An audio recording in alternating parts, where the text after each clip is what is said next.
Hi, my name is Luigi. I'm your race support engineer and I'm from England.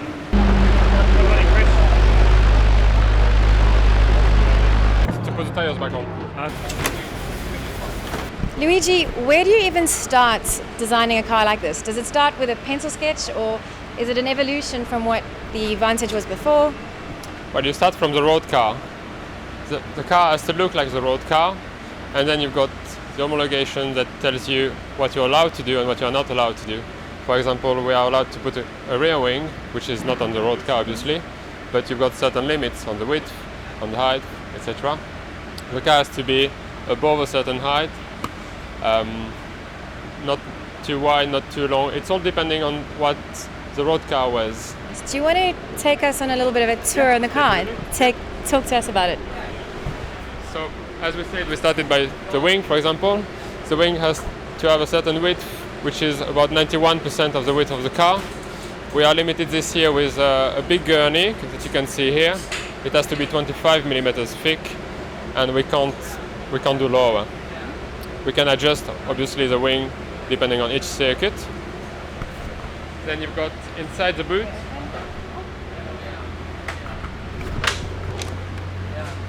This is a nice bit of carbon.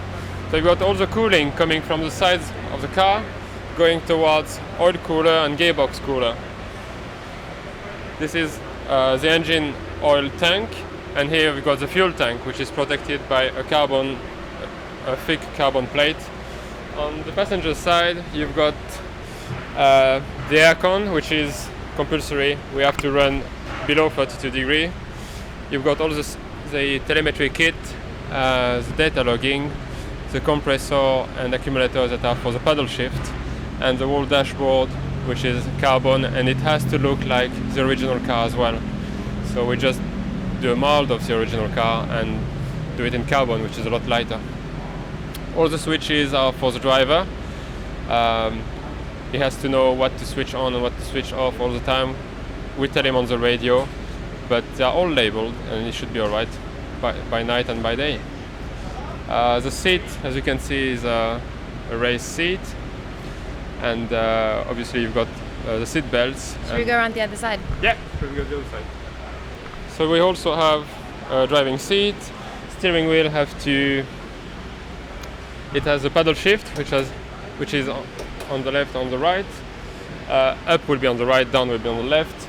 You've got the display here that shows you when to shift up and down, and the dashboard to keep the driver informed of anything that is happening on the engine side. And the last bit is the engine. The engine has to start from the road car engine. So we keep the block, but we are allowed to modify quite a few things inside it, provided that it's still a V8 based on the road car engine. So it starts from the Vantage V8 4.7 liters, and we managed to have a 4.5 liters, so they want to have it a bit lower, but we get a lot more power from this engine.